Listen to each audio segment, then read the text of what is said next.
This Week with Bob Mueller on News 2.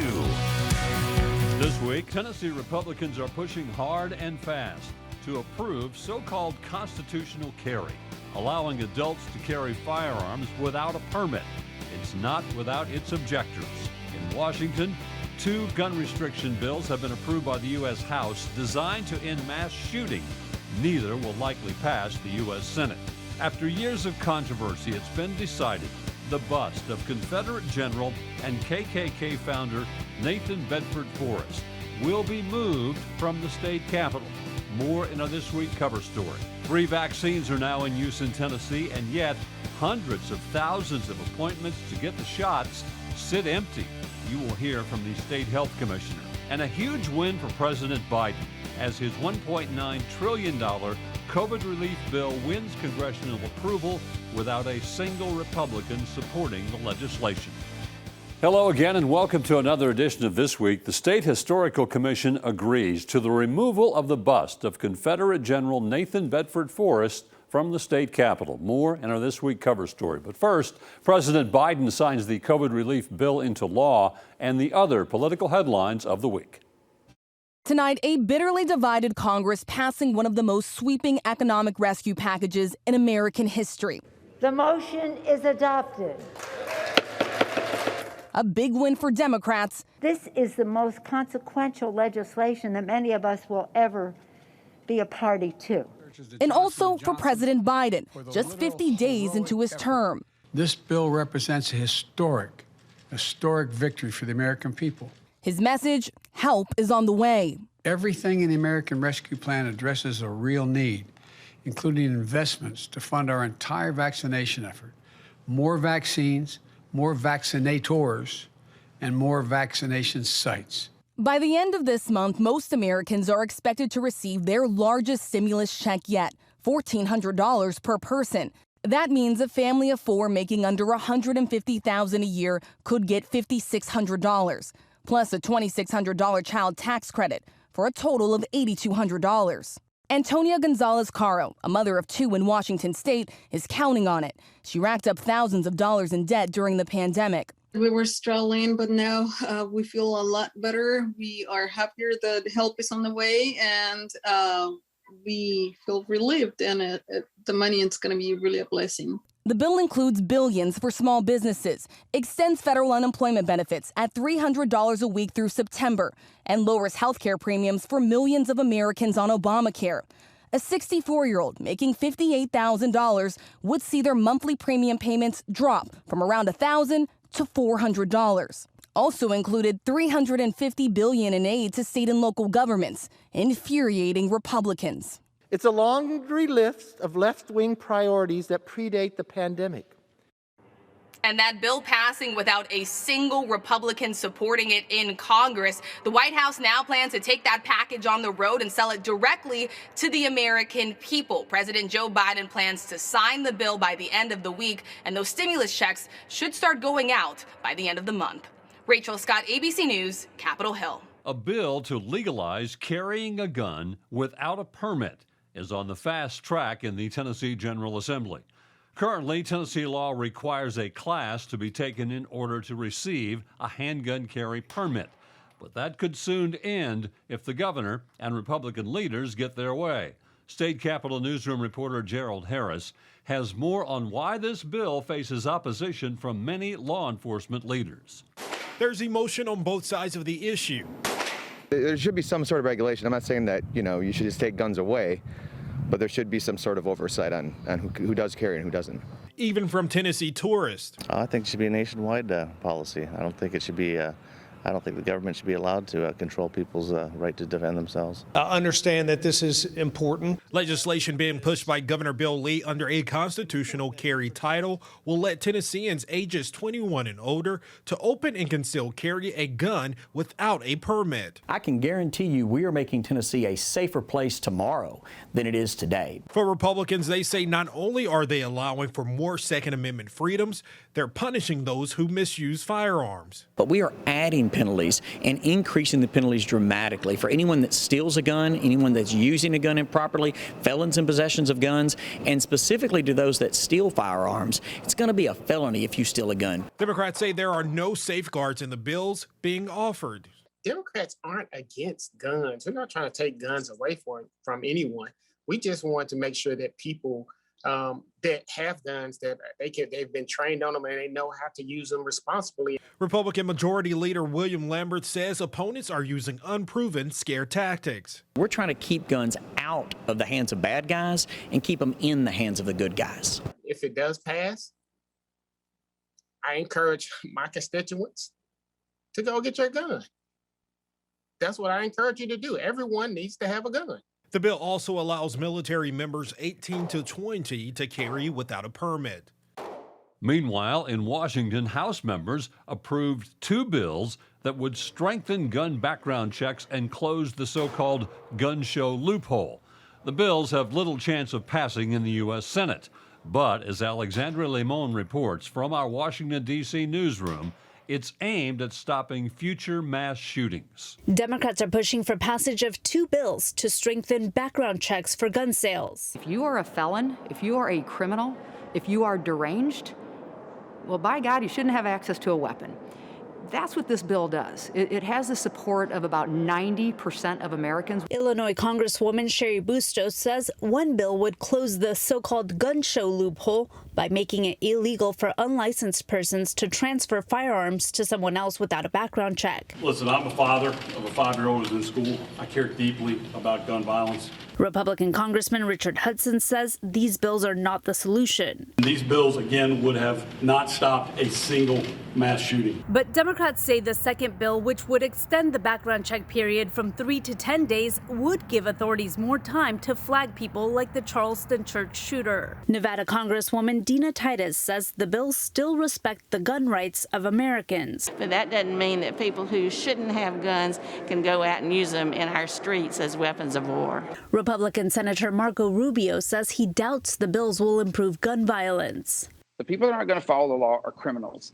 The people that are buying guns in a back alley. If they pass in the House, the bills would still need to gain support from every Democrat and 10 Republicans to pass in the U.S. Senate. In Washington, Alexandra Limon. And again, those 2 bills have already passed in the U.S. House. Now to our This Week cover story. After years of debate and protest, by a 25-1 vote, the Historical Commission finally agreed to allow the removal of the bust of Confederate General and KKK Grand Wizard from the Tennessee Capitol.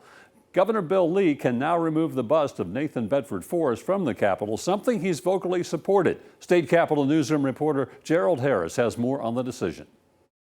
Governor Bill Lee making his position known, remove the bust of Nathan Bedford Forrest. Forrest represents pain, suffering, and brutal crimes committed against African Americans, and that pain is very real for many of our fellow Tennesseans. And relocate the bust to the Tennessee State Museum. At a minimum, there should be context around Forrest to acknowledge the complexity of his legacy in Tennessee. The years-long battle has pitted some who believe the bust is in its rightful place in the state capitol. I understand the public comments, I understand the public outcry. However, I don't think there's a sufficient historical rationale to move this. To those who say the bust represents decades of hatred. He was a war criminal, slave owner, Klansman, and Confederate general. And as such, he must be removed from the state capitol. The Historical Commission voted to accept the Capitol Commission's waiver to relocate the Forrest bust to the State Museum after 5 hours of discussion. It's welcome news for State Senator Brenda Gilmore, who has fought for years to get to this decision. Slavery, oppression, and bigotry are a part of American history, but we do not and should not celebrate these ideas today. The commission voted 25-1 on the measure. It's unclear when the relocation will take place. Welcome back to This Week. Bipartisanship in Washington remains elusive as Republicans remain opposed to the Biden agenda. On Fox News, Tennessee's newest U.S. Senator, Bill Hagerty, outlined his opposition to President Biden's handling at the border and the House Resolution 1 for the People Voting Act and more. I think what we've got at the border is a crisis. Yet President Biden has gone 50 days without having a news conference. He should hold a news conference right now and call this what it is. This is a crisis at the border. It's a crisis of his administration's own doing. I sent a letter to the White House, to President Biden, asking them about the immigrant protection protocols, the so-called stay in Mexico protocols. That would have made a tremendous difference if we'd held those in place. It dramatically decreased illegal immigration by 75% after it was implemented. And what we've seen right now is a complete crisis that's taking place at the border. I think that he should come in front of the American people and talk about near term, as you say, what's going to happen here. Well, clearly the latter message is winning, and the cartels are winning out. And by what's happening today in the House, they're going to offer a $1,400 per person bounty for those people that cross the border. Again, the Democrats are putting forward a policy that would put those checks in the hands of illegal immigrants. That's creating all the wrong incentives, John, and that's the type of thing that's going to make this crisis even worse. I do not, John, because the message has been sent loud and clear. They've halted all construction on the border wall. Again, as we spoke about just a few minutes ago, they're creating new incentives for illegal immigrants to come across the border. They haven't given us any answers. Certainly when I reached out to the White House in a letter to ask them what their plan was, are they going to give these people work permits? Are they going to test them for COVID? Are they going to vaccinate them before they vaccinate Americans? There's so many unanswered questions, but there are a lot of incentives that are creating this. They're driving this crisis from the White House. It's a crisis of their own doing. This so-called For the People Act is another typically misnamed act here in Washington. It should be called For the Politicians, because what it does is it allows the Democrats, if it were to pass, to federalize our election system. The Constitution is very clear. In Article 2, Section 1, state legislatures have the sole responsibility for setting the election laws. Those state legislators are directly responsible to their state's voters. What happens in this bill? They want to take all that away. They want to incentivize, again, a lot of dangerous behavior. Internet registration, no photo ID required, automatic felon voting. One of the things that concerns me the most is the ability for people to ballot harvest. In fact, paid ballot harvesters will have unlimited bounties to go out and harvest ballots. It's going to create a lot more concern about the election at a time when we need to be creating more confidence in our elections.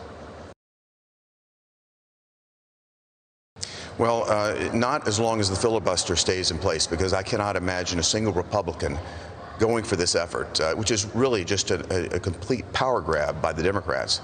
They've taken control of the executive branch, the legislative branch. This is their effort to make it permanent, to go to a single-party system. So the only way this would happen is if the Democrats were to go nuclear. Have you heard any suggestion of that? I've heard some chipping around at the edges, but we're looking to Senator Manchin and to Senator Sinema to keep to their word to maintain the filibuster. Think what this will feel like on the other side. They don't want to be in this situation either, and it would remove any chance of having bipartisanship. So my hope and my expectation is that it will not change. As long as the filibuster rule stays in place, this will not become law. I think the CDC should be listening to the researchers, not to the teachers' unions. And what we need to do is let them follow the science in this case. Look, our kids need to get back in school. We're losing a generational problem here we've got with our kids not being in school. This is going to be extraordinarily tough for us to recover. We need to get our kids back in school. We need to get our parents back to work. This is going to be tough on our economy, but it's tough on individuals too. Yeah. A lot of kids are in a tough situation at home. They're in homes that, frankly aren't that safe. We need to get them back to school. Welcome back. 3 COVID-19 vaccines, including the one-shot Johnson & Johnson, are now available for Tennesseans as the state moved into Phase 1C. State Health Commissioner Dr. Lisa Piercy talked about the move forward in inoculation phases and how hundreds of thousands of vaccine appointments remain unfilled. We believe that based on Tennesseans' metrics, that about 30 to 40% of all Tennesseans are now eligible based on health conditions.